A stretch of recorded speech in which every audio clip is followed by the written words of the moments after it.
Alright, what's up gamers? Today we're doing Dead by Daylight tips and tricks to be a big Chad boy survivor like me. So, let's get straight into it because that's what I'm doing today.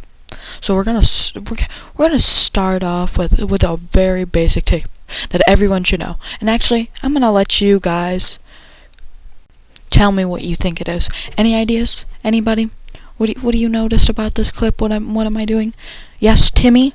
You're running away from the killer. Timmy, this is why you're rank 20. No, stupid.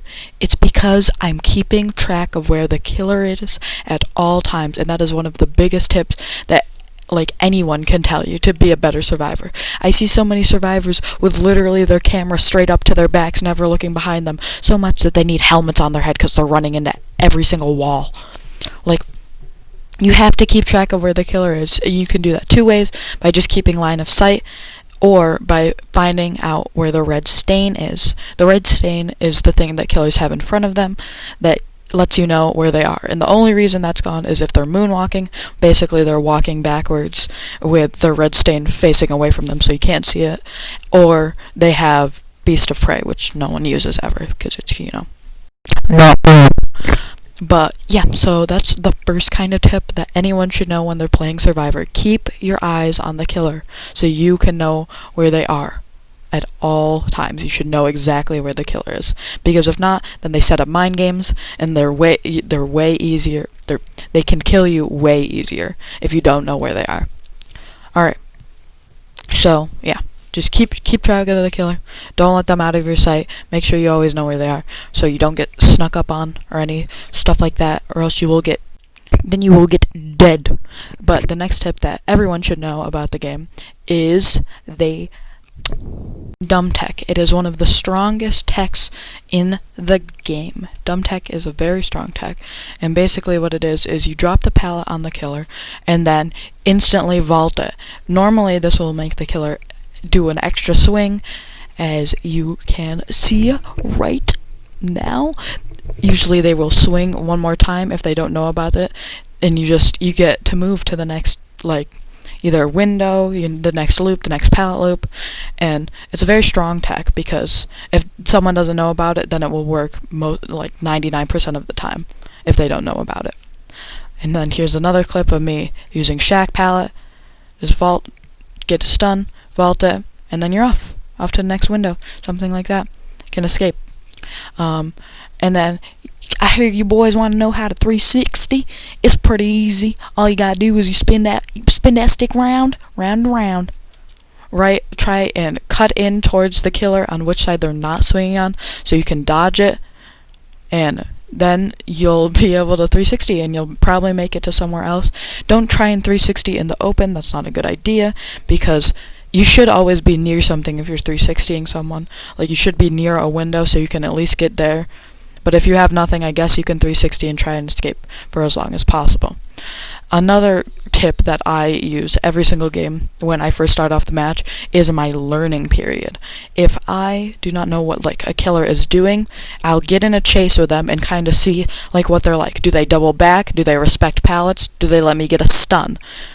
If I blind them and walk through the pallet, will they try and swing? If they're predictable, then capitalize on that predictability, and you'll be able to know exactly what they're doing before they can know what you're doing, which is great. So try to make yourself unpredictable. Another tip is don't run to a dead zone of the map that you've already used.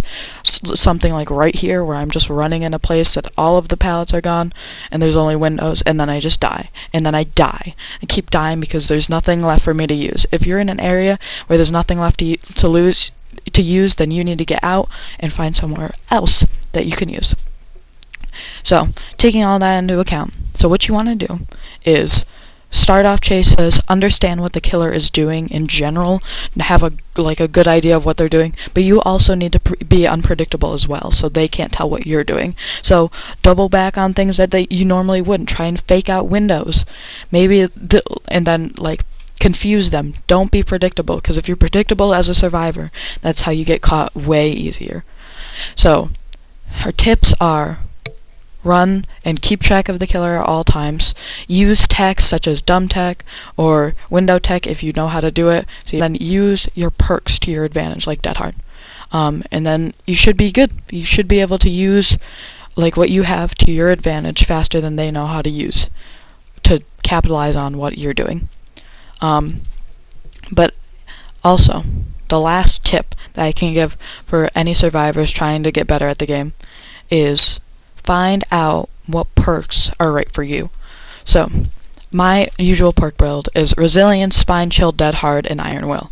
That is if I'm going like super hard, try hard. That's what I normally would use. But I like to switch things up sometimes, so you have to figure out what you're like. Like, what do you want to do? Do you want to go for a lot of saves? Run Borrowed Time. Do you want to be able to heal fast? Run Will Make It. Do you want to be a booty cheekhead? Then run Saboteur. If you want to die, run Dead Hard. You know, all these things, all these perks that you can use to your advantage. So make sure you find out what's right for you and use it to the best of your ability. And also, alright gamers, that's it for this video. I hope you guys enjoyed. Let me know if you want to see this for like a killer side of this, because I do have some tips on how to be a better killer. But you know, that's gonna do it for today, and I will see you all later. Bye guys.